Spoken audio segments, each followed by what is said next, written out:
नमस्कार, आप देख रहे हैं जनता की आवाज। आपके साथ मैं हूं दिशांत सिंह। यहाँ मेरे साथ उपस्थित है विशेषज्ञ जिया, अनुष्का, यशस्वी।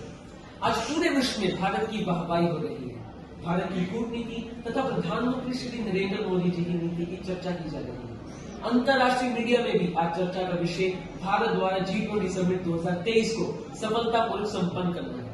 आप हमें और हमारे दर्शकों को ये बताइए कि ऐसे क्या कारण थे जिनकी वजह से ये अनुमान लगाए जा रहे थे कि इस बार भारत के हाथ विफलता के अलावा और कुछ नहीं आएगा, और ये कहाँ तक सच है? हाँ, अनुमान लगाए जा रहे थे कि इस बार भारत विफल होगा क्योंकि चीन के शी जिनपिंग, रूस के व्लादिमीर पुतिन और यूक्रेन के ज़ेलेंस्की इस बार G20 में शामिल नहीं हुए थे। इन सब के कारण आशंकाएं तो थी कि इस बार भारत विफल होगा, परंतु भारत ने G20 को सफल बना के चीन और बाकी देशों को एक करारा जवाब दिया और ये साबित कर दिया कि कोई चाहे कितना भी जोर लगा ले, सबसे आगे होंगे हिंदुस्तान। भारत मध्य पूर्व यूरोप गलियारा G20 के समय चर्चा का मुद्दा था। ये क्या था और इसमें भारत तथा अन्य देशों की क्या भूमिका थी? कोरोना काल के दौरान दुनिया को यह आभास हो गया कि दुनिया भर की व्यापार श्रृंखला चीन पर निर्भर है। BRF के बाद चीन का विश्व के व्यापार पर प्रभाव और अधिक बढ़ जाएगा। BRF क्या है, जरा हमारे दर्शकों को विस्तार में समझाइए। चीन की प्रमुख योजना है बेल्ट एंड रोड फोरम, जिसके जरिए चीन कई एशियन देशों को यूरोप से जोड़ना चाहता है। इसके लिए ही चीन ने $1 खरब खर्च किए हैं। तो चीन का विश्व के व्यापार पर प्रभाव कम करने के लिए BRF के बाद एक दूसरे विकल्प की सख्त जरूरत थी। आपने बिल्कुल सही कहा, ताकि किसी का राज न हो सके। इसीलिए ही हम रेलवे और वाटरवे के जरिए इजराइल, जॉर्डन, सऊदी अरेबिया से संबंध यूरोप तक बनाएंगे। कश्मीर और अरुणाचल प्रदेश में इस बार G20 की बैठक हुई। इससे चीन का तो दिल चली हो गया होगा। इस बार G20 की बैठक कश्मीर और अरुणाचल प्रदेश में भी हुई थी, जो दरअसल नामुमकिन था क्योंकि कोई भी देश सीधे तौर से चीन और पाकिस्तान के खिलाफ नहीं होता।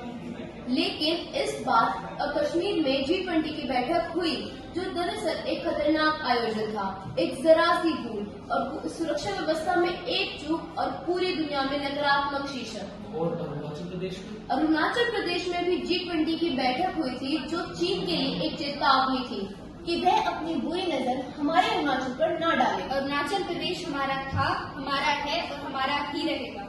अरुणाचल प्रदेश और चीन की सीमाओं के नजदीक चीन बस्तियां बना रहा है।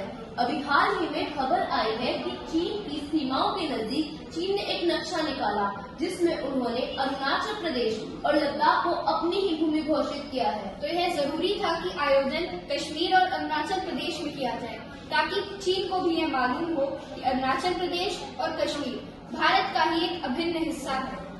आप हमें और हमारे दर्शकों को ये बताइए कि भारत मंडपम भारत की संस्कृति को कैसे दर्शाता है और इससे पर्यटक भारत की ओर कैसे आकर्षित हो? भारत मंडपम को दिल्ली की खिड़की कहा गया है। भारत मंडपम लघु भारत है। ये हमारी पारंपरिक विरासत, हमारी भारतीय संस्कृति को दर्शाता है। इसकी हर दीवार पर हमारी भारतीय संस्कृति की छाप दिखाई पड़ती है। इस इमारत को शंख के आकार में बनाया गया है। भारत मंडपम में 27 फीट ऊंची नटराज की मूर्ति लगाई गई है। अष्टधातु से बनी यह सबसे बड़ी नटराज की मूर्ति है। यह हमारी पूरी दुनिया की प्राचीन संस्कृति का दुनिया के सामने उल्लेख करती है। आखिर हमारा देश है महान, हमारी संस्कृति है महान, हमारी परंपराएं है महान। भारत ने इस बार कई देशों के नेताओं को आमंत्रित किया था। अफ्रीका महाद्वीप को G20 में शामिल करने में भारत ने एक अहम भूमिका निभाई। मान्यवर अहम नहीं, भारत की ही भूमिका थी। इस बात से तो आप सभी सहमत होंगे। भारत की भूमिका थी। इस बार G20 शिखर सम्मेलन ऐतिहासिक था।